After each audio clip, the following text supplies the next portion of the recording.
प्रणाम साथियों, मैं आपका साथी नीरज सिंह। साथियों, आज महाराष्ट्र के सिंधुदुर्ग जिला में शिवाजी महाराज द्वारा सदियों पहले स्थापित किला में जुम्मे 8 महीने पहले स्थापित शिवाजी महाराज की मूर्ति, जिसका अनावरण प्रधानमंत्री नरेंद्र मोदी जी ने किया था, आज वो भरभरा के नीचे गिर गई। साथियों, प्रधानमंत्री नरेंद्र मोदी जी ने कहा था कि न हम खाएंगे न खाने देंगे, लेकिन बड़े दुख की बात है कि ये भी एक जुमला साबित हुआ। शिवाजी महाराज की उंगली पकड़ के आरएसएस और भाजपा विदर्भ से बाहर निकली, नागपुर से बाहर निकली। ये तो राम मंदिर आंदोलन से ये बाद में जुड़े, लेकिन पहला आइकॉन जिन्हें आरएसएस हिंदू हृदय सम्राट कहती थी और एक आदर्श हिंदू राजा के रूप में आगे प्रस्तुत किया, हालांकि ये उनका एक सांप्रदायिक नजरिया था। शिवाजी धर्मनिरपेक्ष व्यक्ति थे, राजा थे, और धर्मनिरपेक्षता में उनका घोर विश्वास था। उनके सैनिक मुस्लिम हुआ करते थे, उनके सेनापति मुस्लिम हुआ करते थे, उनके आसपास के लोग मुस्लिम हुआ करते थे। मुस्लिम महिलाओं की वो बहुत सम्मान करते थे। लेकिन जिस तरह से ये मुस्लिम लोग के साथ पेश आते हैं और मुस्लिम महिलाओं के साथ जिस तरह से पेश आते हैं, मुस्लिम महिला तो छोड़िए, किसी भी संप्रदाय के महिलाओं से इनका के सम्मान से इनका कोई लेना देना नहीं। हम देख चुके हैं, उन्नाव की घटना देख चुके हैं। इनका एक विधायक सिंगर था, वो बलात्कारी, उसके फेवर में किस तरह से इन्होंने रैली निकाली थी। बृजभूषण शरण सिंह के पक्ष में ये किस तरह से अंत तक खड़े थे या खड़े हैं और आगे भी संभवतः खड़े रहेंगे। तो महिलाओं के सम्मान से इनका कोई लेना देना नहीं, जबकि शिवाजी तो ऐसे नहीं थे। ये तो बलात्कारियों को जेल से छोड़ते हैं। गुजरात की घटना सबके सामने में है, किसी से छिपा हुआ नहीं है। ये शिवाजी का नाम भर लेते हैं, उन्हें अपना आदर्श बताते हैं, लेकिन ये सारी बातें इनके लिए एक राजनीतिक मुद्दा है, राजनीतिक एजेंडा है। जैसे राम की मंदिर बनाए तो उसमें भी भ्रष्टाचार, राम मंदिर चुने लगा। राम पथ जिन्होंने बनाया करोड़ों करोड़ों रुपए खर्च करके, वो भी ढहने लगा, धंसने लगा।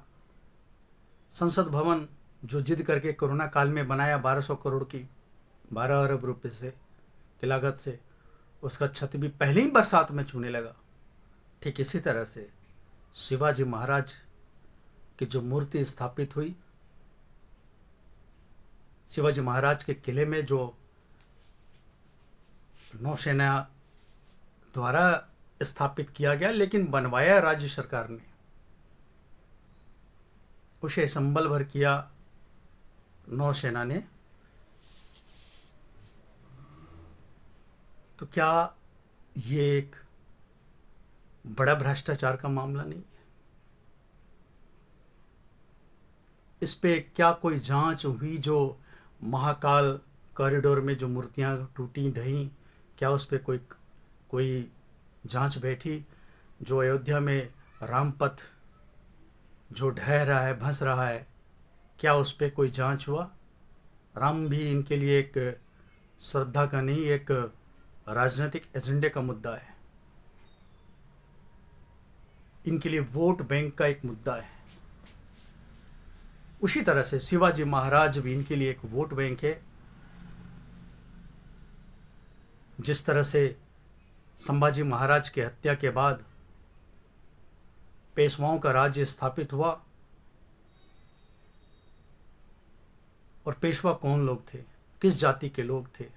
एक जाति विशेष के लोग ही पेशवा हुए। शिवाजी महाराज का नाम लेके सत्ता सुख पेशवा भोगे, और पेशवाई राज्य में बहुजनों के साथ किस तरह से बर्ताव होता था ये कहने की जरूरत नहीं है। भारतीय जनता पार्टी भी केंद्र में पेशवाई राज्य स्थापित करना चाहती है पूरे देश भर में। न इनका हिंदुत्व से कोई लेना देना है, न शिवाजी महाराज से लेना देना है। शिवाजी महाराज तो सिर्फ इनके लिए वोट बैंक है। वोट बैंक प्राप्त करने की, वोट प्राप्त करने का एक एजेंडा है, एक मुद्दा है, एक बहाना है। जबकि पूरे देश भर के बहुजनों की श्रद्धा शिवाजी महाराज पे है। शिवाजी महाराज एक आदर्श नायक है, और वो तो प्रजा प्रतिपालक। अपने प्रजा के प्रति किस तरह से संवेदनशील रहे शिवाजी महाराज,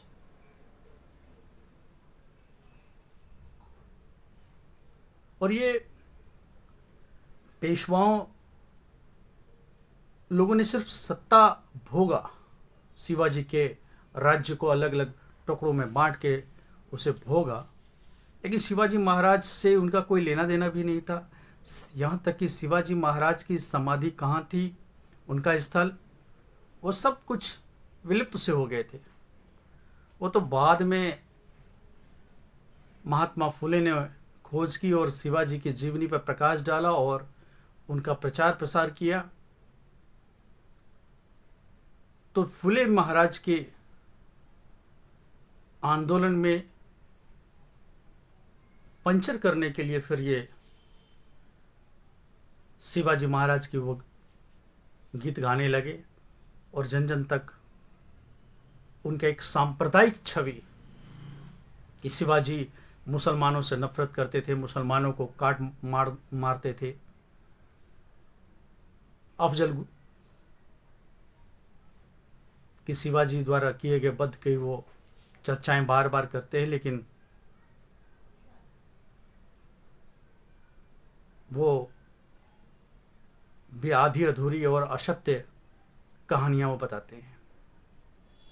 कुल मिला के उनका लब्बो-लुबाब ये होता है कि शिवाजी महाराज को आगे रख के हम हिंदुओं का ध्रुवीकरण कर सके मुसलमान के खिलाफ, और एक बड़ा वोट बैंक हमें मिल जाए। और महाराष्ट्र में तो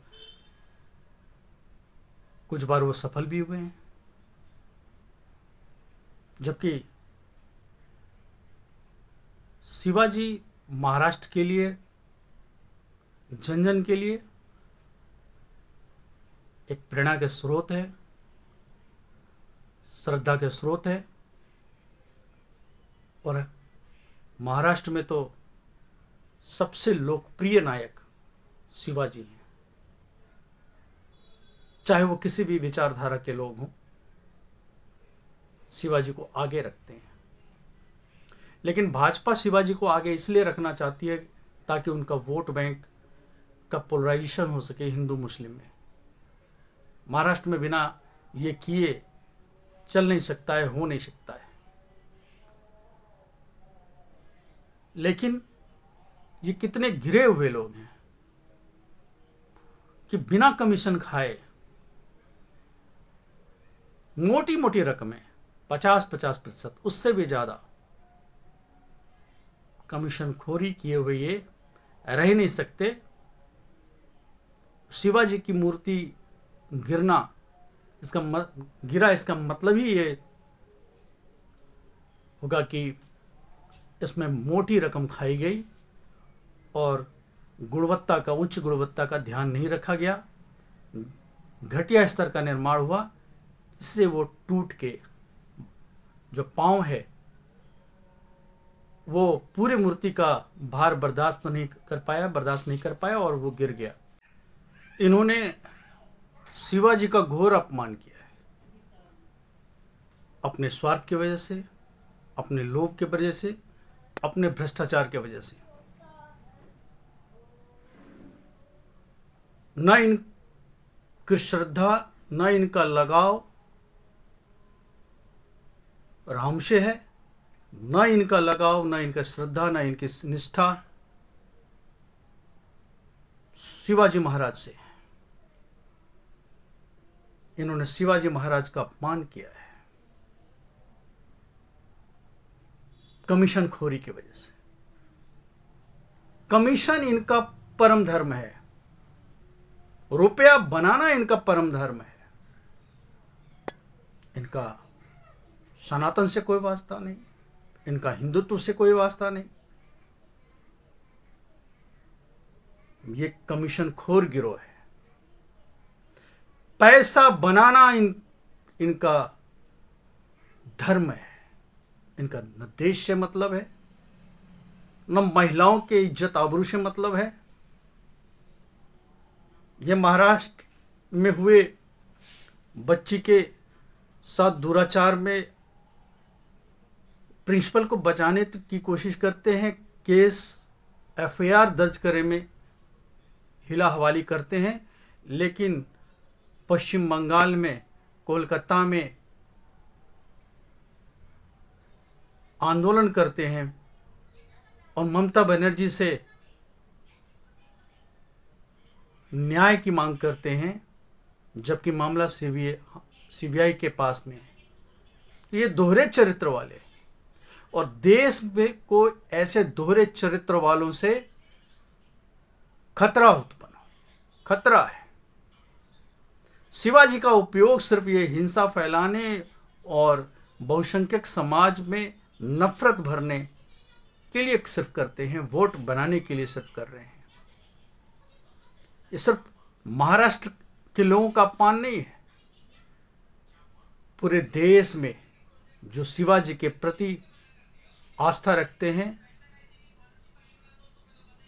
उनके आस्थाओं पे भी इन्होंने चोट किया है।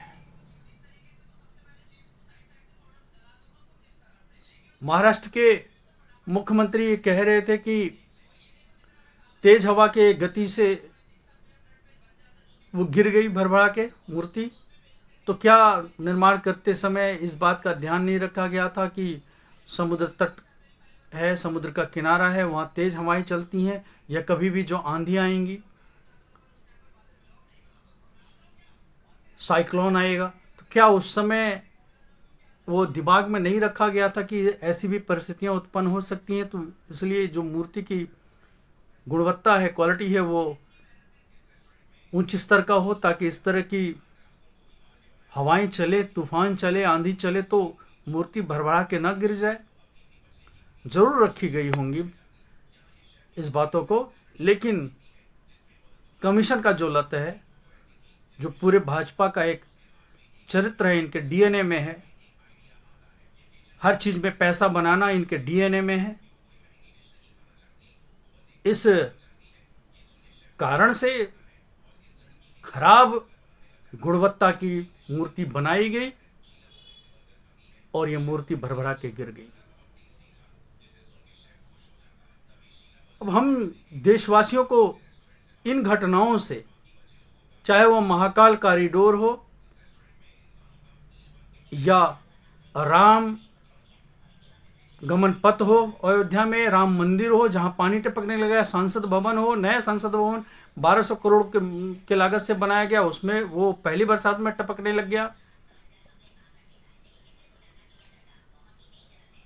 इन सब उदाहरणों से क्या हमें नहीं लगता पूरे देशवासियों को कि ये सिर्फ खाने के लिए है?